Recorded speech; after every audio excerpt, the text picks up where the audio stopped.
தலவிலிருந்து மினுவாங்குடு நோக்கி சென்ற முச்சக்கர வண்டி புத்தளத்திலிருந்து கொழும்பு நோக்கி சென்ற பஸ்ஸுடன் மோதியதில் விபத்து சம்பவித்துள்ளது. விபத்து இடம்பெற்ற போது முச்சக்கர வண்டியில் 9 பேர் இருந்தனர். அவர்களில் 4 சிறுவர்கள். இந்த விபத்தில் குழந்தையொன்றும் 2 பெண்களும் உயிரிழந்ததாக போலீசார் தெரிவித்தனர். மினுவாங்குட ராகம பகுதிகளைச் சேர்ந்தவர்களே உயிரிழந்துள்ளனர்.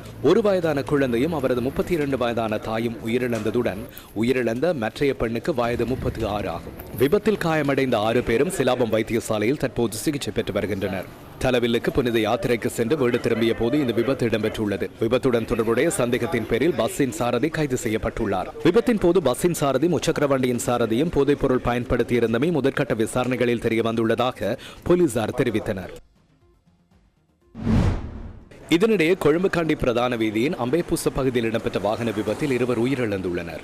கண்டியிலிருந்து கொழும்பு நோக்கி பயணித்த முச்சக்கர வண்டியொன்றும் கொழும்பிலிருந்து வவுனியா நோக்கி பயணித்த பஸ் ஒன்றும் நேருக்கு நேர் மோதியதில் இந்த விபத்து சம்பவித்துள்ளதாக போலீசார் கூறுகின்றனர். முச்சக்கர வண்டியில் பயணித்த 4 காயமடைந்த நிலையில் வரக்காப்புல வைத்தியசாலையில் அனுமதிக்கப்பட்டனர். அவர்களில் முச்சக்கர வண்டி சாரதி உள்ளிட்ட 2 சிகிச்சை பலனின்றி உயிரிழந்துள்ளதாக போலீசார் கூறினர். தெல்குட பகுதியைச் சேர்ந்த 29, 47 வயதான 2 உயிரிழந்துள்ளதாக போலீசார் தெரிவித்தனர். மேலும் 2 படுகாயமடைந்த நிலையில் கேகாலை பொது மருத்துவமனையிலும் கொழும்பு தேசிய மருத்துவமனையிலும் சிகிச்சை பெற்று வருவதாக எமது செய்தியாளர் தெரிவித்தார்.